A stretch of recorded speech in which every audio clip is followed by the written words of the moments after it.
Okay, so we're on to the petrol tank. Obviously it's a new petrol tank, or resprayed. It's all looking good. It's got a little bit of petrol in there, which is sloshing about, so that's good. It's still liquid. The petrol taps are great. They don't weep fuel at all. Our main problem is that it's got a locking petrol cap, and I can't get a new key for it. I've contacted Norvil to no avail. So what we're going to do is, it's got this pin in the hinge, and we're simply going to use a drift to try and drift that hinge out and see how we get on. Obviously a bit delicate, because the last thing we want to do is damage the new paint job. Right, there we go. I've used the drift, and the pin has come like straight out. I'll just carry on knocking that pin through, and then the cap should come off, and we'll see what's inside. Right, we managed to get the cap off, even with the pin hinge out. It still didn't want to come off, because of course it's still like locked, if you know what I mean. So it was locked underneath here. So anyway, managed to jiggle it out. So what have we got? We've got a tank that seems to have a lining. This some looks like the stuff that I use, which I can't remember the name of. That silver paint. Oh, the name escapes me. But anyway, down in there, yeah, look, there's petrol, and it's liquid, and it looks like petrol. So that's amazing. I was expecting it to be much more gunged up than this, but it doesn't seem to be. So I'm going to empty this petrol out, because that is 10-year-old petrol, which is not going to do anyone any good. Although look at that, you can see the bottom. It looks amazingly clear, but I'm certainly not going to use it anyway. And then we'll send away for a new petrol cap, because we can't get a key for that one.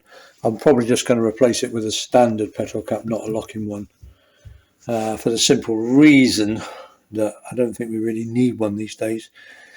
As in, most of us ride these bikes, on a Sunday or whatever. We don't tend to drive into town, park them up, and go to work. I mean, people do that obviously, but not necessarily on a top spec bike like this. So I'd say 90% of people don't need a locking petrol cap, and of course if you do, you can always fit one. Okay, as you were on the petrol cap, this is a locking petrol cap, and so I thought I'd replace it. Now I've got it off, I thought I'd replace it with a non-locking petrol cap, but I've just discovered the price of new petrol caps, which is £90. So I thought, no, don't want to be paying that. So I thought, right, I'll see if I can work this petrol cap so it'll fit. First of all, these petrol caps, they're made of what's called Mazak. I think in America you call it Zamac. It's a very light sort of alloy. They used to use it for car door handles and things like that. The thing about it is, it is prone to pitting. You can probably just see the little dots there, but it's fine. That's how it tends to go if it's slightly neglected. And of course, it's been sitting there for 10 years, so not doing badly. So anyway, what I did, I managed to get it all apart, and this is the lock, and I managed to sort of knock the lock out. And so, but in doing so, there's no way I can sort it out. So I've got a lock for the steering lock, and I thought, oh, well, maybe I could use that, but it is slightly different. Okay, it won't fit. So what I've done is I have cut the locking tabs off the lock, so it doesn't lock anymore. So I get it the right way around. So what it does now is it just turns. It'll turn with any key now, or anything like a screwdriver, or anything you can get in there to turn. It will turn, which is actually very much like the Japanese locking petrol caps. If you've got one of those, they'll actually work with any key at all. They're a strange sort of double barrel design. So this should now work, and all you have to do is just shove the ignition key in and turn it, and it should be fine. So I'm going to put it back together, which I shall try and do one-handed, and it will of course fail. So we've got a little oil seal in there. Then we've got this slightly conical spring, and the smaller side goes to the cap. Then we've got the actual seal itself, and then the sort of locking bit of the seal, which isn't on a sort of a standard petrol cap, but we've got to fit it because we need to find a way of yeah, just by putting the pin in there, it wouldn't be enough.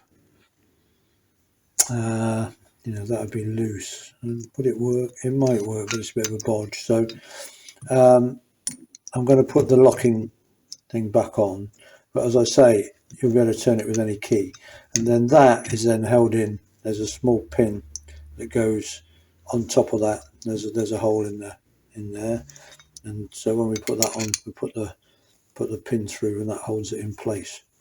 And then when that's all done, we should be able to mount it with the hinge pin back on the petrol tank, and should be okay. The petrol tank itself I'm really pleased with. I mean, it's been sitting there for 10 years, and you know, there's not a mark on it, because I don't think the bike's been covered. That's why it all went all sort of rusty and this, that and the other, but the tank seems to have survived amazingly well, and it's all been lined inside and stuff. So yeah, I think I'm really pleased with that. You know, because obviously having that big horizontal surface, that would be the thing most likely to go, but it's not. Anyway, so I'm going to put that pin back in there, then we'll put the hinge pin back in on the tank, and hopefully we've got an opening working petrol cap that hasn't cost us £90. Right, here we have the not locking petrol cap. So I can unlock it, but I can unlock it with any key. Basically anything that will just go in will now unlock it. And then we just open it as normal. See if I can do this with one hand. There we go. And we have our petrol cap that locks but doesn't really lock. Of course, you can leave it just like that, unlocked if you wish, or just turn it and it's locked. Well, I mean, as you do that now, it won't actually open because it is actually still locked as it used to be. It's just that you can now undo it with any key or anything that will go in that lock. So, pretty happy with that.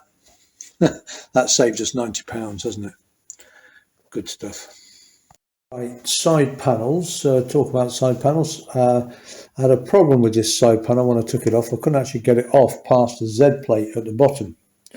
And I've gone to put it back on, and I've inspected everything. And what I've decided is that the oil tank that it actually bolts to is actually, the oil tank is slightly too far out.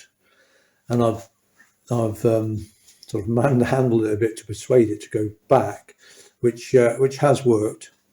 Although in this case, I think the best bet in this case would simply be to loosen the 3 bolts that hold there's only 3 of them. Loosen these 3 when you need to take this cover off again, because it is still tight. But it's not a problem with the Z plate, it's more a problem with the oil tank just being too far out. So rather than mess about forever, I think that's the easiest solution. You just have to loosen those 3. It goes in, then tighten those back up again. And just on a matter of note, on this side, there's this special bracket here. I know because I've got one on my bike. And it's made by Norvil, and it allows you to fit the earlier air filter to the 850 Mark III, because normally they bolt to the air filter. It gives you an idea of how big the air filter is, I think. Yeah, so that's the only thing to note, and then that just clips on. Okay, just getting ready to refit the petrol tank. So I've just taped up that, if you remember when I took the tank off, I discovered that the main loom had been rubbing on the back of the tank. So I've taped it up. None of the wires were actually cut, and the ones that were damaged were luckily earth wires, so it doesn't, no major problems with shorting out or anything. And what I've done is then I've moved the loom down below the clutch cable, so it would be impossible to rub again. Hurrah! Petrol tank on. Bike looking just about complete. Yeah, petrol tank. So I put some foam at the back there, and don't know if you can see, but I'm happy with the way the strap underneath misses. Well, it definitely misses the loom now, and also the clutch cable. And then at the front, we just held on. There's just these couple of vertical studs that come out of the tank that are bolted on. So 2 at the front, and then the strap at the back, and that's the tank on. And then I've done up the fuel lines